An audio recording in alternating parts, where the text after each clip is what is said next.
gamers, welcome back to another episode of Fizzy MTG, guys. I don't know why I always say another episode of Fizzy MTG, like Fizzy MTG is a series. It's the name of the channel. I'm just used to doing it because in my first channel, Israel Mania, I would be like, welcome back to another episode of Super Mario Maker 2 or whatever game I'm playing. So now I'm just like, this is the game. I'm Fizzy MTG is the game. I've already recorded this video. I don't know if it's up on the channel, but Devil's Advocate, go check that video out if it is up. And let me know what you think. These are the most recent decks that we did. We dueled with in the MTGG series. If you guys haven't seen it, highly recommend you check it out. Let me know what you thought about it if you have seen it. We're going to be going over this deck today. And yeah, if this one's not up, it will be up tomorrow. So look forward to it. So let's jump right into it. This deck is so fun, just like Devil's Advocate. Both of these decks, this has been, so far, this was my favorite episode that we've recorded of the MTGG series, which whenever I came up with the name of it, I was like, I just like MTGG because it's like Magic the Gathering, good game. And then I realized like MTGG is also just Magic the Gathering gameplay, so it kind of worked out really well. So I'm like, okay, that's the name of the series, at least for now. But anyway, this is, we got Assure and Assemble, or Assure to us. No, I think this is Assure and Assemble. I think that's the way it's supposed to be. Assure, you can pay 2 green, 2 white, a green and a white and a green, whatever way you want to do it. It's hybrid Selesnya. I believe that is the what is it called? Guild. And it's an instant, says put a +1/+1 counter on target creature. That creature gains indestructible until the end of turn. Or you can assemble. Much like the Avengers, I think.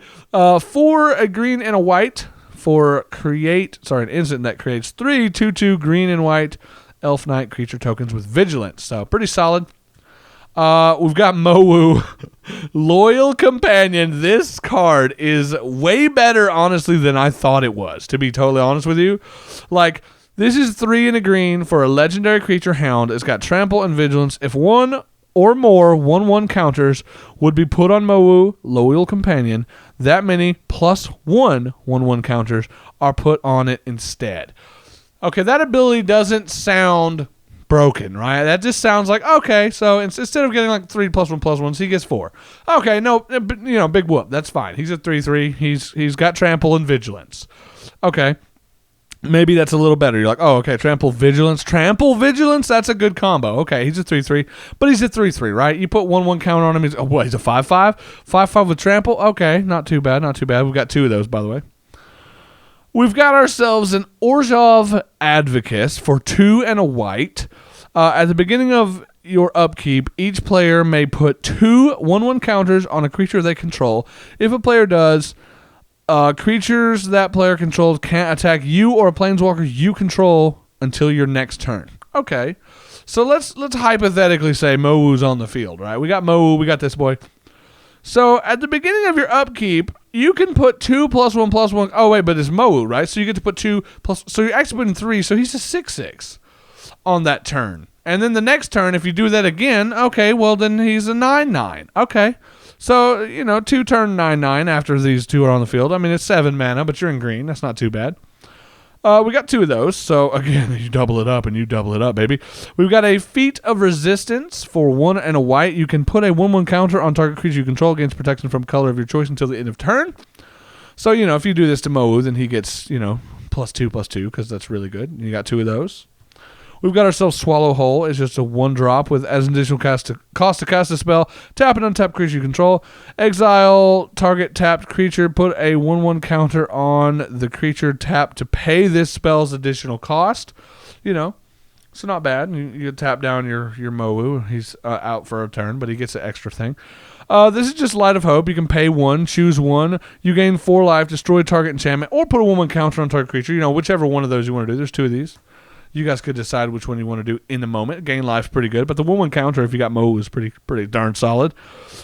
Timbered Veteran, 1 and a white for a human knight. You can pay a white and tap him to put a 1/1 counter on target creature with a 1/1 counter on it. So, not bad. If Mowu's got on the field and you got a 1/1 counter on him, you tap this to put 2 on him. So that's a pretty good bargain there. Pay 4, a white and a white tap, put a 1/1 counter on target creature. Just any creature. So if he doesn't have a 1/1 counter, you can give him 1. Not bad. We have 3 of those, so you know. Bossary Solidarity. Put a 1/1 counter on each creature you control, just for 2 mana. Not bad at all. There's 3 of those. We've got our... by the way, I want to reiterate, guys, this is called Counter Culture. So you probably get where this is going, right? Okay.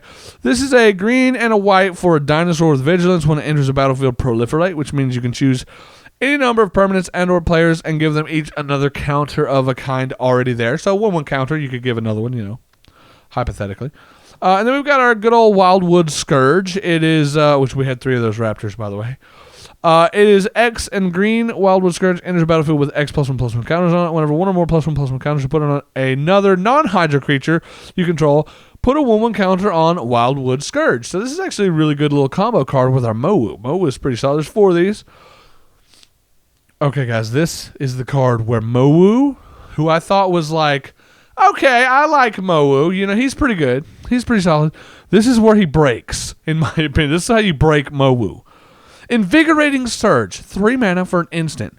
Put a 1/1 counter on target creature you control, then double the number of 1/1 counters on that creature. Now, please let me know in the comments below if I'm incorrect on this, right? But let's say hypothetically our Mowu, our beautiful boy here, let's say he's a humble 5/5, right? Because you put 1 counter on him up to this point. Okay, you Invigorating Surge. You put a 1/1 counter on him, right? So his ability then triggers, and now that 1/1 counter goes from, he's already 5/5, he gets 1, it goes 6/6, but because of his ability, he becomes a 7/7, right? And then this doubles. So then he becomes 14/14. Am I correct on that? Please let me know in the comments. I'm pretty sure that's correct, right? So he's a 14/14. This says, put a counter on the creature, then double the number of 1/1 counters. It doesn't say until end of turn, right? So they just stay. I'm pretty sure we have 4 of these. So let's say hypothetically, Mowu was a 5. He already had 1. So we made him a 14/14 with the first Invigorating Surge. Well, we're in green. Let's hypothetically say we got 3 more mana to burn. We put another one on Mowu. He goes to 15, but +1 because of his ability. So he goes to 16. Then he doubles to 32, right? Am I correct on that? And they just stay. And keep in mind, this guy's Trample and Vigilant. Just let that sink in for Trample and Vigilant. Okay, so what happens if we do that 2 more times? What happens if we do that 2 more times? Well, let's just kind of run through it and see if this is the case. And again, feel free to roast me in the comments if I'm getting this math incorrect, because I very easily could be. He's 32, and he gets 33, 34, and then we double, right? So that would make him a 68. And then this right here, 69, 70, 140 for 3, 6, 9, 12 mana total. And that's, again, with Mowu already on the field with 1 +1/+1 counter on him, which doubles to 2 because of his ability. So, I mean, obviously I couldn't put this in like I've got a new deck for my big boys, which is now called Big Mana. And I can't, because it's Commander deck, I can't have 4 copies. But that deck, I know how easy it is to get 12 mana in green. That's all that deck does is get mana. I can get hundreds of mana. As a matter of fact, I have a card that itself can tap for 100 mana if I am able to get it to a certain state. But like, literally 12 mana? And this boy becomes a 140. Please correct me if I'm wrong on that, by the way. But even if I am, even if you know, okay, those ones that I was counting up don't tick up, and then he's maybe something like 120 or 110.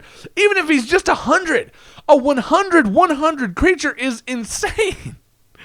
Anyway, that's what I thought was pretty cool about this deck. We've got our Aquarion Dryad. It's 1 in a green for a Dryad. Whenever you cast a spell that's white, blue, black, or red, put a 1/1 counter on Aquarion Dryad. We got 4 of those. We've got ourselves a Kingsbale Courier, 2 in a white for a Kithkin Soldier. When it enters the battlefield, put a 1/1 counter on target creature. You can encore that ability for 3. Or the creature, rather. Blossoming Sands enters the battlefield tapped. Whenever it enters the battlefield, you gain a life, and it taps for white or green. 4 of those. 1, 2, 3, 4, 5, 6, 7, 8, 9, 10. 1, 2, 3, 4, 5, 6, 7, 8, 9, 10. Total of 24 lands, which is twice what we would need to use that little invigorating surge or invigorating surge, whatever you call it. Yeah, Mo's broken. And this deck is so fun. If you're getting into Magic, you're looking for a fun deck, I'm going to go ahead and say it. Either build this deck, like get you a Mowu, and literally just build either a mono green ramping deck so you got tons of mana and stuff that puts 1/1 counters on and go nuts, or just buy this deck. This deck is like $10 if it's still available. It's insane. It's so fun. And you guys got to go watch the episode where I played this versus this and see what you think. Let me know in the comments below. What do you guys think of this? We did 3 rounds in that. And if you haven't seen it, do you think this went 0 rounds, 1 round, 2 rounds, 3 rounds, or like how do you think the split went? How many times do you think this deck won versus how many times this deck won? How many, what do you think is the best card in this deck? What do you think is the best card in this deck? Let me know in the comments. I'm very excited to see what you guys think. And again, feel free to roast me about any of this if I'm totally incorrect and be like, Fizzy, you're a noob, and here's the actual thing, because I like that stuff too. I like to learn. That's what we're here for. Anyway, that's going to do it, guys. If you enjoyed, leave a like, comment, consider subscribing, all that good junk, and I will see you guys in the next one. Hope you guys have a great day. Later.